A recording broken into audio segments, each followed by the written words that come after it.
The Economic Freedom Fighters says it has noted with concern a social media post by US President Donald Trump in which he expressed reservations about actually attending the upcoming G20 summit that will be held in South Africa.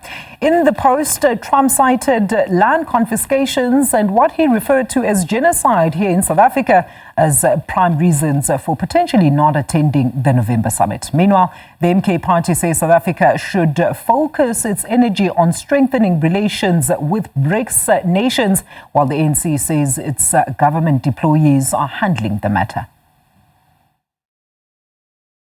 The EFF takes serious exception to Donald Trump's connection of his false claims of land confiscations and a genocide against white South African families with the president of the EFF, especially since we know that Donald Trump governs through social media.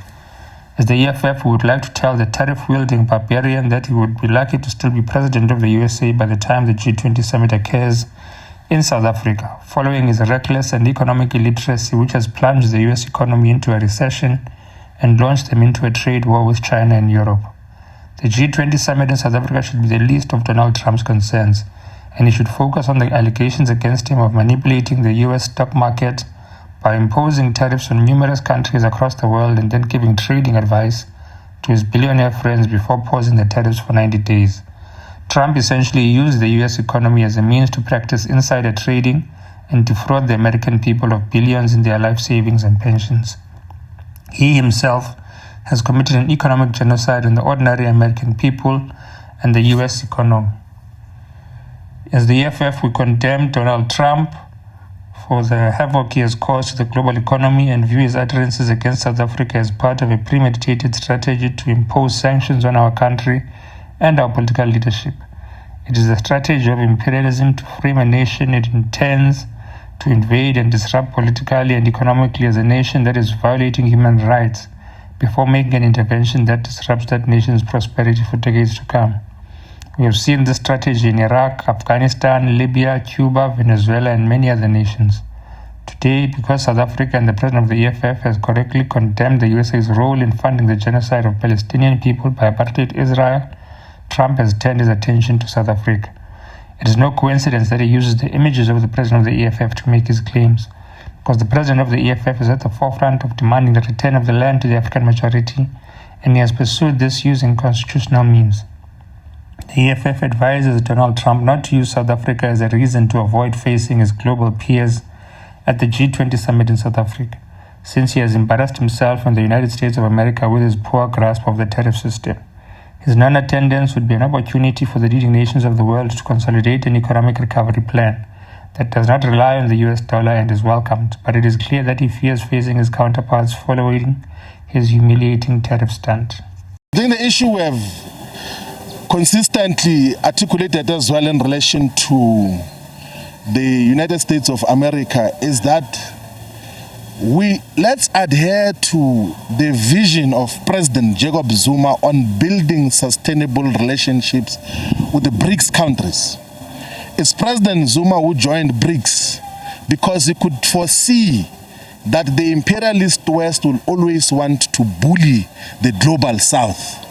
And that is exactly what is happening now, that you must be told today tariff is 20%, is 30%, you must change trade relations and all of those things there.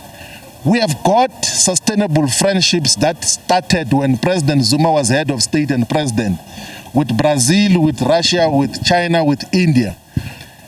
That group of countries constitute almost 40% of the global population. That is a very huge market. Their economy combined is more than these countries of imperialism, the neo-colonial countries which oppress the African continent. So America, UK, France, Japan, and all of those things in the G7, their economies are far smaller than the countries in the BRICS basket.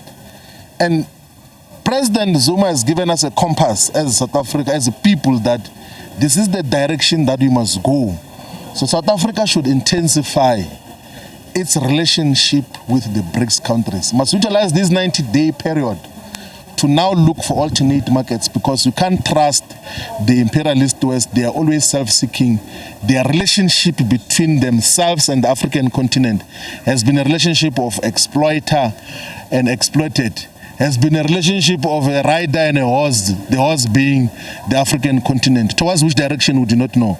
So we've got a relationship that we must protect, and we again thank President Jacob Zuma on his birthday for giving us a compass of working within the BRICS framework. We've just seen that in the media. We have no awareness whether the president has any official correspondence to that effect.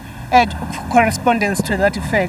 all we can do is to watch that develops and wait for our deployees in government who are seized with the matter of our relationship with the U.S. administration and are handling that from a trade and industry perspective and from all other dimensions of diplomacy. We have said that this must be left to the government, who are more than competent to handle matters of discord. So this is, I think this is just but one of the matters that must be deferred and referred to the team that has been appointed by the president of the country to handle conversations and engagements with the U.S. administration.